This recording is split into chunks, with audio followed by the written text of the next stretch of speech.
Mr. President. Mr. President Bwana Hersi Ali Saidi. Nimetoka kumwakilisha hapa. Kikao leo kimekuwaje? Unaona bajeti imepitishwa, hati safi imeonekana hapo, mjumbe wa kamati ya utendaji amepita. Kiujumla naweza kuzungumziaje leo mkutano mkuu wa kawaida wa TFF? Mimi ni mara yangu ya kwanza kuhudhuria mkutano mkuu wa TFF. Nimeona ni mkutano mzuri ambao umefanyika leo. Kuna vitu vingi vya kujifunza kwa sababu tuko kwenye familia ya mpira. Huwezi jua labda baadaye itakuwaje. Nimeona mkutano umeendeshwa vizuri.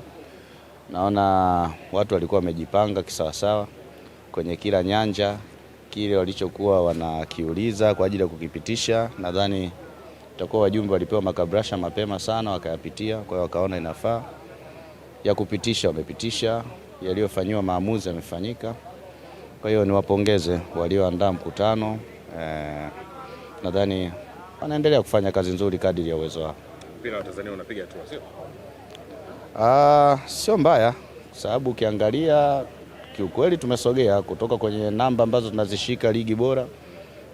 Tunaingiza timu 4 kwenye michuano ya vilabu barani Afrika. Timu ya taifa ya Tanzania AFCON ilikuwa kwenye round of 16 ikatoka, si ndio? CHAN tulitoka quarter final. Naona nadhani ulisikia presentation ilivyokuwa inafanyika kwamba kuna timu huko za vijana zimefika finali na nini, unaona.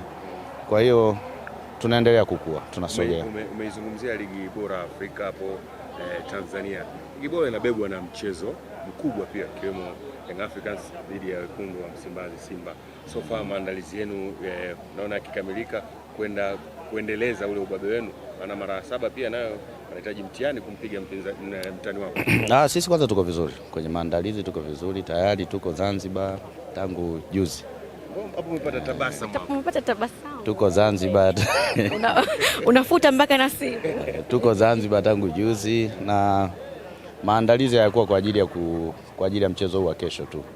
Tulikuwa kwenye maandalizi kwa ajili ya ligi nzima. Najua tumetoka kwenye michuano ya ligi ya mabingwa. Kwa hiyo majeshi yote tumeelekeza kwenye ligi kuu pamoja na CRDB Federation. Na ukumbuke sisi ndio wamiliki wa haya makombe hapa Tanzania. Kwa hiyo maandalizi yetu sisi yako poa. Naamini kesho wanayanga watacheka. Pengine zile takwimu za kumfunga mtani wenu mara 6 mfululizo inawapa hali ya kujiamini kwa kiasi gani kuweza kuwavaa kesho hapo Zanzibar? Sio kujiamini. Tunaiamini timu yetu. Tuna timu nzuri. Tuna timu nzuri sana kwenye ligi kuu ya Tanzania bara. Na ndio maana hata kwenye michuano ya ligi ya mabingwa nadhani watu hawakutarajia kama ni kwamba tungeonyesha upinzani wa design ile ambao tuliutoa. Sababu tulikuwa kwenye kundi gumu sana. Kwa hiyo ile inatafsiri kabisa kwamba tuna kikosi bora. Kwa hiyo naamini kesho itakuwa furaha kwa wanayanga. Alex Ngai, umemsikia rais wa TFF hapo akizungumza na kusema kwamba muamuzi yeyote atakayechezesha pengine kwa kutofuata taratibu atamfungulia mashtaka na kufungwa kabisa na kupotezwa katika mpira wa Tanzania. Umepokeaje kauli hii?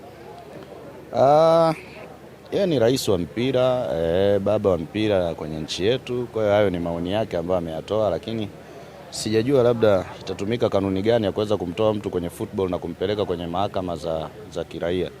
Sababu nadhani imekuwa ni changamoto kidogo kuyatoa masuala ya mpira kuyapeleka kwenye mahakama hizo. Kwa hiyo sijajua labda kwa sababu kuna wanasheria wanaweza kaipitia hiyo. Ila sisi tunaamini mwamuzi atakayechezesha kesho na ni Mwinchui nadhani ni mmoja kati ya waamuzi wazuri tu. Naamini atatenda haki. Mimi ni muombe tu kaka yangu Mwinchui achezeshe kwa haki. Akichezesha kwa haki kwa asilimia, sisi kwetu kwa asilimia 85. Sisi mechi tunashinda bila wasiwasi. Na mkumbuke sisi siku hizi tumekuwa hatuna mambo yale ya kulalamikia sana waamuzi. Umeona? Kwa hiyo sisi tunaenda kuicheza mechi kutokana na maandalizi yetu jinsi yalivyo.